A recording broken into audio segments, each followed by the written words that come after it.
Switzerland ये वहीं प्रकाशित हुई है।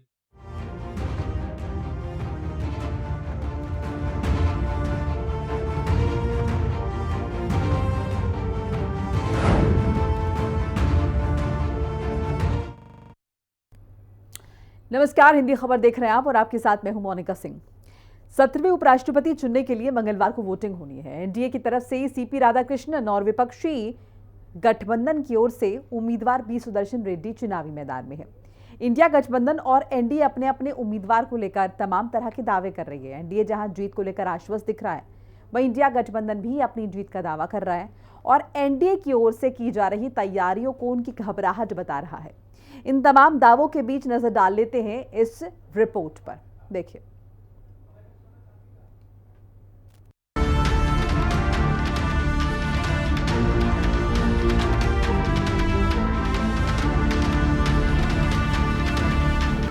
भारत में उपराष्ट्रपति का पद राष्ट्रपति के बाद देश का दूसरा सर्वोच्च संवैधानिक पद है। 17वें उपराष्ट्रपति चुनने के लिए मंगलवार को वोटिंग है।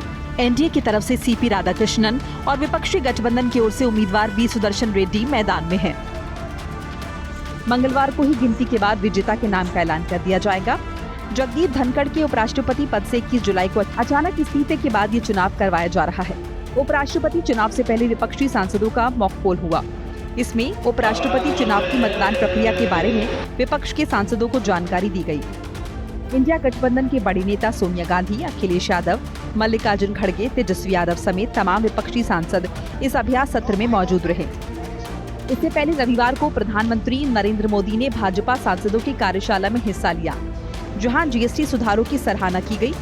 मोदी ने सांसदों के साथ कई घंटे बिताए और एक साधारण सदस्य की तरह अंतिम पंक्ति में बैठकर बड़ा संदेश दिया।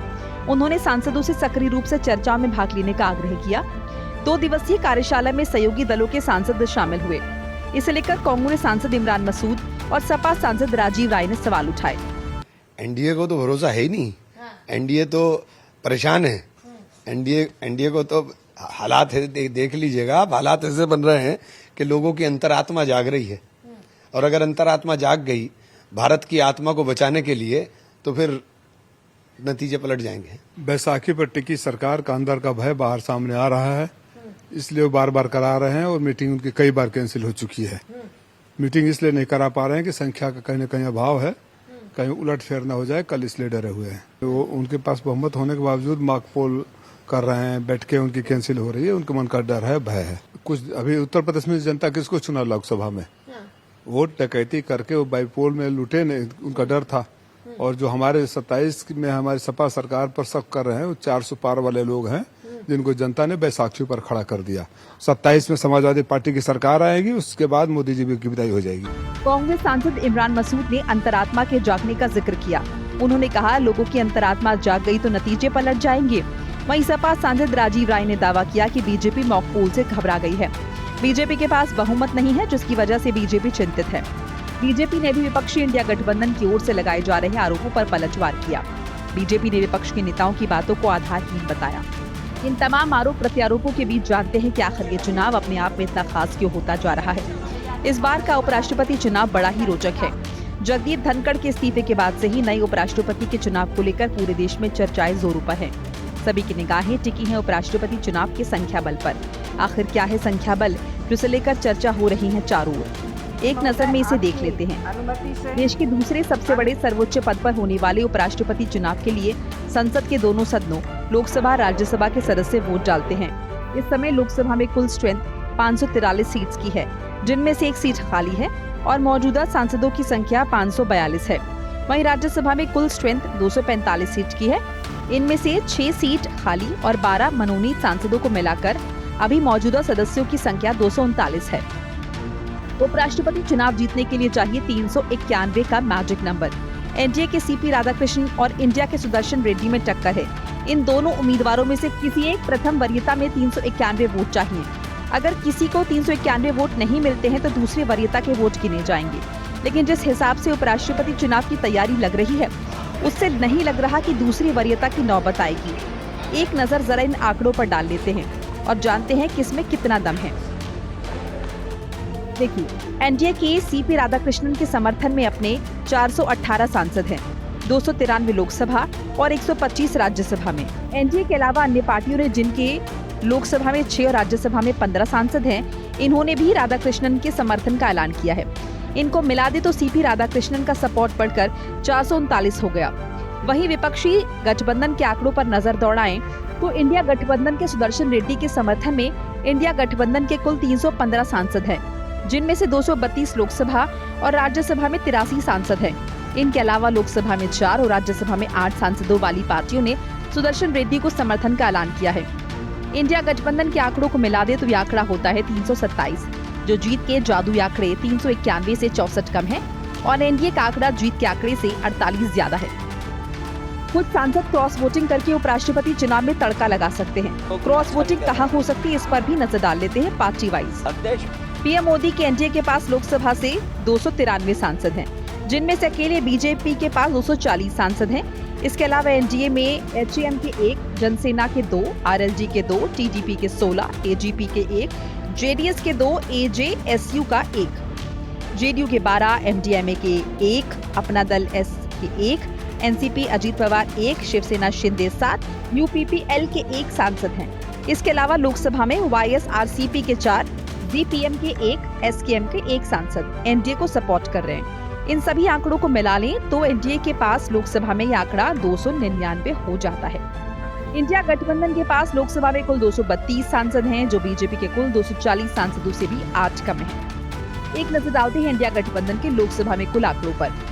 कांग्रेस के 99, सपा के 37, टीएमसी के 28, शिवसेना यूबीटी के 9, एनसीपी शरद पवार के 8, आरजेडी के 4, जेएमएम के 3, जेएमके के 22, सीपीआईएम के 4, जेकेएनसी के 1, आईयूएमएल के 3, केरल कांग्रेस 1, वीसी के 2, आप के 3, सीपीआई एमपी 2, सीपीआई के 2, आरएसपी के 1, आरएलपी के 1 को मिलाकर लोकसभा में आरएसपी का 1, आरएलपी के 1 को मिलाकर लोकसभा में इंडिया गठबंधन के 232 सांसद हैं। इसके अलावा अकाली दल का 1, आजाद समाज पार्टी काशीराम का 1, भारतीय आदिवासी पार्टी का 1, ओवैसी की एआईएमआईएम का 1। इन पार्टियों के सपोर्ट से इंडिया गठबंधन के सुदर्शन रेड्डी के लिए लोकसभा में आंकड़ा बनता है 236। वहीं बात संसद के उच्च सदन राज्यसभा की कर लें तो यहाँ बीजेपी के अपने 100 से ज्यादा सांसद हैं। राज्यसभा में मौजूदा सांसदों की संख्या 239 है। इनमें से बीजेपी के पास 102 सांसद हैं, एनडीए के पास 125, एनडीए प्लस के पास ये आंकड़ा बढ़कर 140 है। एनडीए के घटक दलों में बीजेपी के 102, शिवसेना शिंदे के 1, जेडीएस का 1, एआईएडीएम के 5, JDU 4, AGP 1, UPPL 1, RLD 1, RP Athawale 1, NCP Ajit Pawar 3, TMC 1, TDP 2, MNF 1, RLM 1 सांसद हैं। वहीं राज्यसभा में एनडीए के 125, वाईएसआरसीपी का 7, मक्कल निधि मय्यम 1, मनोनीत 7 सांसदों के साथ यह आंकड़ा 140 है। विपक्षी गठबंधन की ताकत राज्यसभा में लगातार घटती जा रही है। इस वक्त राज्यसभा में इंडिया गठबंधन की ताकत 83 सांसदों की है, जिनमें से कांग्रेस के 27, डीएमके के 10, आरजेडी के 5, एसपी के 4, एनसीपी शरद पवार के 2, आईयूएमएल के 2, केरल कांग्रेस मणि के 1, आप के 9, टीएमसी के 13, शिवसेना यूबीटी के 2, सीपीआईएम के 4, सीपीआई के 2, जेएमएम के 2, इंडिया गठबंधन के कुल 83 सांसद हैं। इसके अलावा इंडिया प्लस को बीजेडी के 7 और एक निर्दलीय के समर्थन के बाद आंकड़ा 91 पहुंचता है। डाक से या अन्य तरीके से वोट डालने की अनुमति उपराष्ट्रपति चुनाव में नहीं होती है। निर्वाचक मंडल के सदस्यों को खुद हाजिर होकर गुप्त वोट डालना होता है। अगर कोई सांसद प्रिवेंटिव डिटेंशन में हो तभी डाक से अपना वोट डाल सकते हैं। मौजूदा चुनाव में शेख अब्दुल रशीद बारामूला और अमृतपाल सिंह खडूर साहिब पोस्टल बैलेट के लिए पात्र है, क्योंकि दोनों जेल में हैं। अब देखिए वोटों की गिनती होती कैसे है। जितने भी वोट डाले जाते हैं उनमें सबसे पहले वैध मत छांटे जाते हैं। वैध मतों में से पहली प्रायोरिटी वाले वोटों को गिना जाता है। 50% से ज्यादा वैध मत पाने वाला उम्मीदवार विजयी माना जाता है। अगर पहले राउंड में किसी को बहुमत नहीं मिलता तो सबसे कम वोट वाले उम्मीदवार को बाहर कर दिया जाता है। उसके वोटों को अगली प्राथमिकता के अनुसार दूसरे उम्मीदवारों को ट्रांसफर किया जाता है। यह प्रक्रिया तब तक दोहराई जाती है जब तक किसी उम्मीदवार को बहुमत नहीं मिल जाता। राष्ट्रपति और उपराष्ट्रपति का चुनाव किसी पार्टी सिंबल पर नहीं लड़ा जाता। इस कारण कोई भी पार्टी व्हिप जारी नहीं करती है। इस वजह से सदस्य अपने मन मुताबिक किसी को भी वोट दे सकते हैं। ऐसे में दल बदल विरोधी कानून के प्रावधान इसमें लागू नहीं होते। क्या उपराष्ट्रपति चुनाव को चुनौती दी जा सकती है? हाँ, सुप्रीम कोर्ट में याचिका दाखिल करके उपराष्ट्रपति चुनाव के नतीजों पर सवाल उठाया जा सकता है। याचिका किसी उम्मीदवार या फिर निर्वाचक मंडल के 10 और उससे ज्यादा सदस्यों द्वारा दी जा सकती है। नतीजों को चुनौती से 30 दिन के अंदर दी जा सकती है। अब शक्ति प्रदर्शन कहें या रणनीति, इंडिया गठबंधन और एनडीए दोनों उपराष्ट्रपति चुनाव को लेकर तैयारियों में जुटे हैं। बीजेपी के वर्कशॉप और इंडिया गठबंधन का मॉक पोल इसी रणनीति का हिस्सा है। अब देखना ये होगा कि लोकतंत्र के इस अहम पड़ाव पर ऊंट किस करवट बैठता है। परिणाम सिर्फ उपराष्ट्रपति नहीं बल्कि राजनीतिक समीकरणों का भी संकेत देंगे। इसका असर बिहार विधानसभा चुनाव पर भी देखने को मिल सकता है। ब्यूरो रिपोर्ट, हिंदी खबर। आगे बढ़